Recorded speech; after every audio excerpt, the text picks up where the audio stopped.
So, hindi natin nauubusin, konti lang kasi initin natin siya bukas para meron siyang ano pa. May sabaw pa. Antayin lang natin siyang maluto. Okay. Lagyan natin ng paminta. Black pepper. For sure, this is delicious. Kasi, for like how many... The last time I had this recipe menu. It was like a year ago. So, it's matagal na. Kaya very... Ayun na siya. Luluto na. Red na siya. So, antayin lang natin. Nilagyan natin siya ng paminta.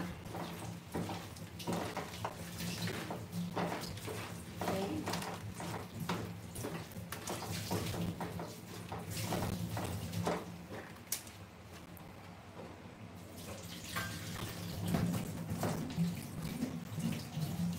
Taga saan po kayo? Quezon po. Taga Quezon po kami. Taga Quezon po ako. So this galing po siya ng Bordeos.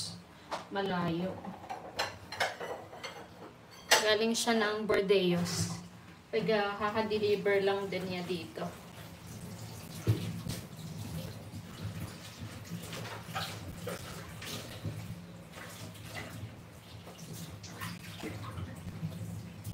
So yun. Hintayin lang natin siyang maluto. Tagalog, taga saan po kayo? Taga saan po ba kayo? Nakatikim na po ba kayo nito? Pwede din tong alagaan eh. May nakikita ako nag-aalaga ng ganito. May vlogger ako nakita na nag-aalaga ng ganito. Tapos inaalagaan niya sa mga tube. Sa mga tube.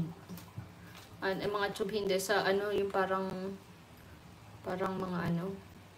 Ano nga yung tawag saan ng mga hose? Sa hose lang. Ang galing nga nun. Nakakabuhay siya ng mga ganito. Kasi ito ay meron siya guys na ano, nangingitlog siya. Parang ano din, hipon din. Pero kasi yung hipon guys, yung itlog niya, saan bang itlog ng hipon? Sa loob, sa labas. Sa labas din ba ang itlog nun? Dip-dip? Sa labas din? Ang itlog ng hipon? Para kasi, ito kasi guys, ano yung itlog niya, nasa labas. Para siyang katang. Kasi ang crab, nasa labas yung ano niya, yung itlog niya. Ito din, nasa labas yung itlog niya.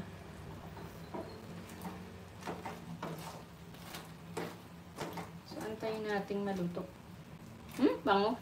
Ang bango niya guys. Hello po. Nakatikim na ba kayo nito? Then, see. Natanggal na yung mga ano niya, clumps. Ayun o.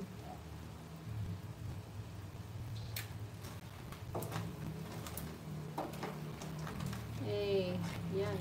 May sabaw-sabaw. Ito yung maliliit na ano, sipit. Ang laki nito. Wait.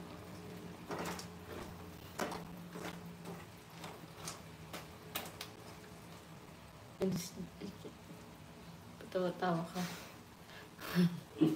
Alis dyan, Jik. Jik.